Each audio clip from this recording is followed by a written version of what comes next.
أعوذ بالله من الشيطان الرجيم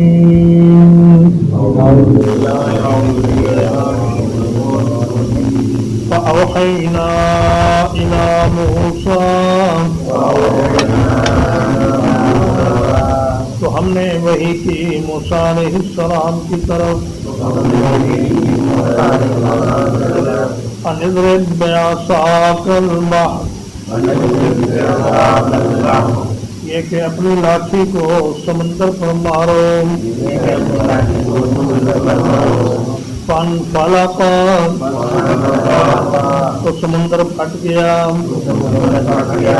فکان کل فرق تو ہو گیا ہر ایک ٹکڑا کالطود العظیم ایک عظیم پہاڑ کی طرح فرمایا جب آگے سمندر اور پیچھے فرعون کی فوجیں آ گئیں اور موسیٰ علیہ السلام کے ساتھی بہت گھبرائے کہ ہم تو پکڑے گئے تو اللہ پاک نے راستہ نکال دیا موسیٰ علیہ السلام کو وحی فرمائی کہ اے موسیٰ اپنی اس لاٹھی کو سمندر کے اوپر مارو اپنی اس لاٹھی کو سمندر پر مارو اور پھر میری قدرت کا کمال کیجیے چنانچہ موسیٰ علیہ السلام نے جب سمندر کے پانی پر وہ لاٹھی ماری تو سمندر پھٹ کر بڑے بڑے ٹکڑوں میں تقسیم ہو گیا اور ہر ایک ٹکڑا ایک بہت عظیم پہاڑ کی طرح اونچا اور لمبا چوڑا ہو گیا اور درمیان میں جو گیلا اور دلدلی راستہ تھا اس کو بھی اللہ پاک نے خشک کر دیا سورہ طٰہٰ کی آیت نمبر 77 میں اللہ پاک فرماتے ہیں کہ فَاضْرِبْ لَهُمْ طَرِيقًا فِي الْبَحْرِ يَبَسًا کہ اے موسیٰ ان کے لیے سمندر کے اندر ایک خشک راستہ آپ اختیار کریں اور سر سید احمد خان اور بعض دوسرے منکرین معجزات وہ کہتے ہیں کہ دراصل یہ سمندر کا مد و جزر تھا جب بنی اسرائیل گزرے تو جزر کا ماحول تھا سمندر کا پانی اترا ہوا تھا اور وہ گزر گئے اور جب فرعونی آئے تو مد کا ماحول بن گیا اور پانی چڑھ گیا اور وہ سارے ڈوب گئے یہ تعویل نہیں بلکہ یہ قرآن مجید کا صاف انکار ہے اللہ پاک تو وضاحت سے فرما رہے ہیں کہ پانی جس کو ہم نے بہنے اور دبونے کی صلاحیت عطا فرمائی ہے اس کو جب ہم نے حکم دیا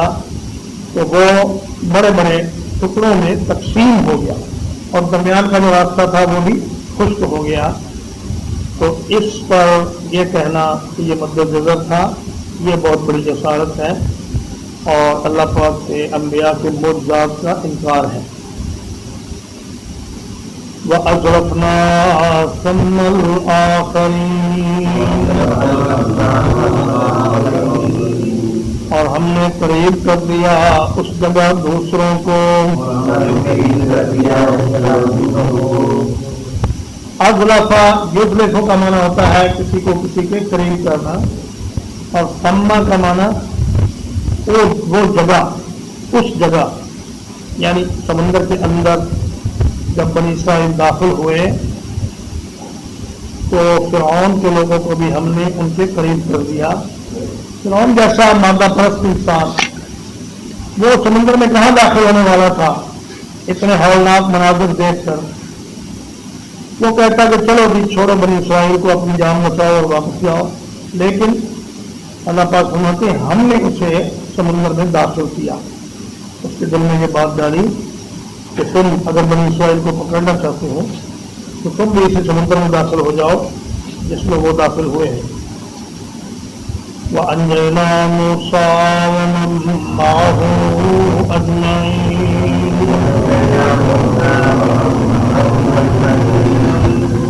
اور نجات دی ہم نے موسیٰ علیہ السلام کو اور جو کوئی ان کے ساتھ تھے سب کو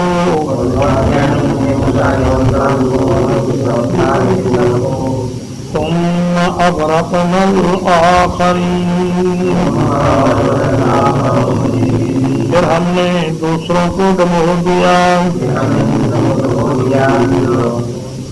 فرمایا جب موسیٰ علیہ السلام کی قوم کا آخری آدمی سمندر سے نکل رہا تھا اور فرعون کی فوج کا آخری آدمی سمندر میں داخل ہو چکا، تو اللہ پاک نے پانی کو حکم دیا کہ تو آپس میں گر جا اور فرعون کی ساری فوج کو ڈبو دے۔ تو وہ پانی جس نے موسیٰ علیہ السلام کے کسی ایک آدمی کو بھی نہیں ڈبویا، اسی پانی نے فرعون کے کسی ایک آدمی کو بھی نہیں چھوڑا۔ تو فرمایا کہ یہ اللہ کی قدرت کا بہت بڑا کمال ہے کہ پانی وہی ہے، سمندر وہی ہے، لیکن ایک قوم کو وہ پانی نجات دے رہا ہے اور دوسری قوم کو وہ پانی غرق کر رہا ہے۔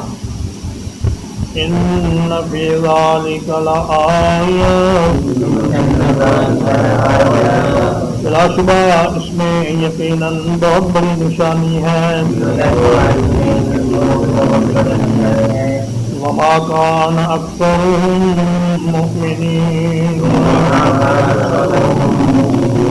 اور ان کے اکثر ایمان لانے والے نہیں ہیں۔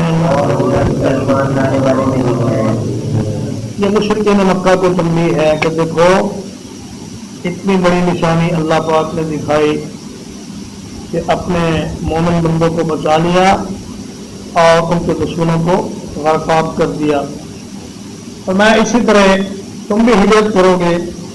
اور مکہ کے فرعون تمہارا پیچھا کریں گے، لیکن ان کا انجام بھی وہی ہوگا جو مصر کے فرعونوں کا ہوا۔ چنانچہ آپ حضرات نے دیکھا کہ نبی کریم صلی اللہ علیہ وسلم نے ہجرت فرمائی اور مکہ کے فرعونوں نے ان کا تعاقب کیا اور میدان بدر میں جمع ہوئے اسلام کا قلعہ کما کرنے کے لیے، لیکن اللہ پاک نے انہیں کو غائب و خاصر کر دیا۔ ان کے 70 افراد بڑے بڑے جنگجو مارے گئے اور 70 بڑے بڑے بہادر لوگ قیدی ہو گئے اور کفر کی کمر ٹوٹ کر رہ گئی۔ وَإِنَّ رَبَّكَ لَهُوَ الْعَزِيزُ الرَّحِيمُ، اور بلا شبہ یقیناً تیرا رب سب پر غالب بڑے رحم والا ہے۔ فرمایا وہ دشمنوں پر غالب ہے اور اپنے نیک بندوں پر رحم کرنے والا ہے۔ وہ دشمنوں کو اپنی سخت سزا کا نشانہ بناتا ہے اور اپنے نیک بندوں کو اپنی خاص رحمت میں داخل فرماتا ہے۔ وَاتْلُ عَلَيْهِمْ نَبَأَ إِبْرَاهِيمَ، اور ان پر ابراہیم علیہ السلام کی خبر بھی بیان کیجیے۔ اذ قال لأبيه وقومه، جب انہوں نے اپنے باپ سے اور اپنی قوم سے کہا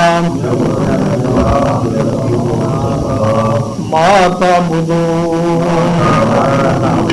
تم کس چیز کی عبادت کرتے ہو؟ قالوا نعبد اصناما، انہوں نے کہا ہم ان عظیم بتوں کی عبادت کرتے ہیں۔ فنظل لها عاكفين، ہم ان پر جم کر بیٹھے رہتے ہیں۔ فرمایا کہ اے میرے حبیب، موسیٰ علیہ السلام کا قصہ بیان کرنے کے بعد اب ان کے سامنے جد الانبیاء خلیل الرحمن سیدنا ابراہیم علیہ السلام کا قصہ بھی بیان کر دیجیے، جن کی ملت ہونے کا یہ مشرکین مکہ دعویٰ کرتے ہیں، اور یہود و نصارہ بھی ابراہیم علیہ السلام کی ملت ہونے کا دعویٰ کرتے ہیں۔ تو میں ان کا حال دیکھو کہ جب انہوں نے اپنے باپ سے اور اپنی قوم سے کہا کہ یہ تم کن چیزوں کی عبادت کر رہے ہو، ما تعبدون سوال کے لیے نہیں ہے بلکہ ان کو غور و فکر کی دعوت دینے کے لیے کہ دیکھو یہ پتھر کے بت یا لکڑی کے بت جو تم اپنے ہاتھوں سے بناتے ہو، یہ ان کے سامنے تم سجدہ ریز ہو کر یہ کیا کام کر رہے ہو؟ انہوں نے کہا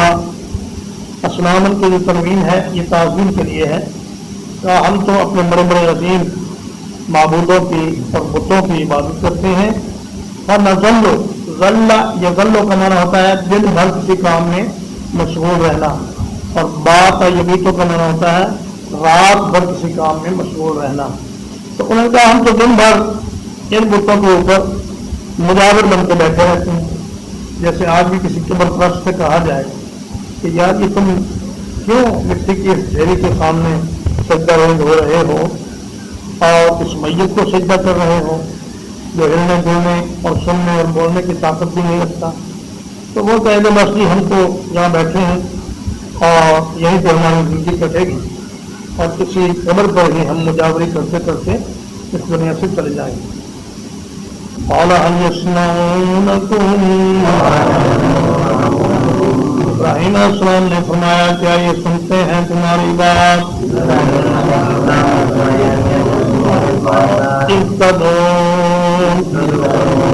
جب تم پکارتے ہو، اور ينفعونكم یا تمہیں کوئی فائدہ دیتے ہیں، اور یضرون یا تمہیں کوئی نقصان دیتے ہیں۔ قالوا بل وجدنا آباءنا، انہوں نے کہا بلکہ ہم نے اپنے باپ دادا کو پایا ہے۔ كذلك يفعلون، وہ اسی طرح کیا کرتے تھے۔ فرمایا ابراہیم علیہ السلام نے ان کو دعوت فکر دیتے ہوئے کہ یہ جنہیں تم پکار رہے ہو کیا یہ تمہاری بات سنتے ہیں؟ یا تم اگر ان کی عبادت کرو تو تمہیں کچھ فائدہ پہنچاتے ہیں، اور اگر ان کی عبادت چھوڑ دو تو کوئی تمہارا یہ نقصان کر سکتے ہیں؟ انہوں نے کہا کہ فائدہ یا نقصان تو یہ نہیں دیتے، لیکن بات اصل میں یہ ہے کہ ہم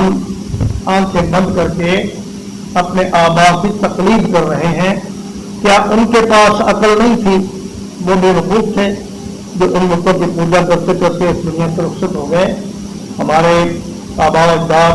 بڑے زیرت اور بڑے ذہین لوگ تھے، اور اگر وہ ان بتوں کی پوجا کرتے رہے تو ہم کیوں نہ کریں؟ یعنی دلیل ان کے پاس کچھ نہیں تھی سوائے اندھی تکلیف کی۔ ترجمہ ایک فَأَوْحَيْنَا إِلَىٰ مُوسَىٰ، تو وحی کی ہم نے موسیٰ علیہ السلام کی طرف، أَنِ اضْرِب بِّعَصَاكَ الْبَحْرَ، یہ کہ اپنی لاٹھی کو سمندر پر مارو، فَانْفَلَقَ، تو سمندر پھٹ گیا، فَكَانَ كُلُّ فِرْقٍ، تو ہو گیا ہر ایک ٹکڑا، كَالطَّوْدِ الْعَظِيمِ، ایک عظیم پہاڑ کی طرح، وَأَزْلَفْنَا ثَمَّ الْآخَرِينَ، اور اسی جگہ ہم نے دوسروں کو قریب کر دیا، وَأَنْجَيْنَا مُوسَىٰ وَمَن مَّعَهُ أَجْمَعِينَ، اور نجات دے دی ہم نے موسیٰ علیہ السلام کو اور جو کوئی ان کے ساتھ تھے سب کو،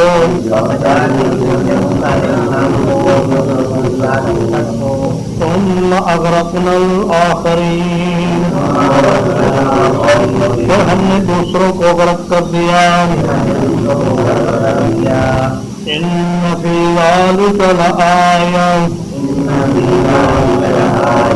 بلا شبہ اس میں یقیناً بہت بڑی نشانی ہے۔ وما كان أكثرهم مؤمنين، اور ان کے اکثر ایمان لانے والے نہیں ہیں۔ وإن ربك لهو العزيز الرحيم، اور بلا شبہ یقیناً آپ کا رب سب پر غالب بڑے رحم والا ہے. وَاتْلُ عَلَيْهِمْ نَبَأَ إِبْرَاهِيمَ اور ان پر ابراہیم علیہ السلام کی خبر بھی بیان کیجیے. إِذْ قَالَ لِأَبِيهِ وَقَوْمِهِ جب انہوں نے اپنے باپ اور اپنی قوم سے کہا مَا تَعْبُدُونَ تم کس چیز کی عبادت کرتے ہو؟ قالوا نعبد أصناما انہوں نے کہا ہم عظیم بتوں کی عبادت کرتے ہیں. فنظل لها عاكفين تو ہم دن بھر ان پر مجاور بن کے بیٹھے رہتے ہیں. قال هل يسمعونكم ابراہیم علیہ السلام نے فرمایا کیا یہ تمہاری بات سنتے ہیں؟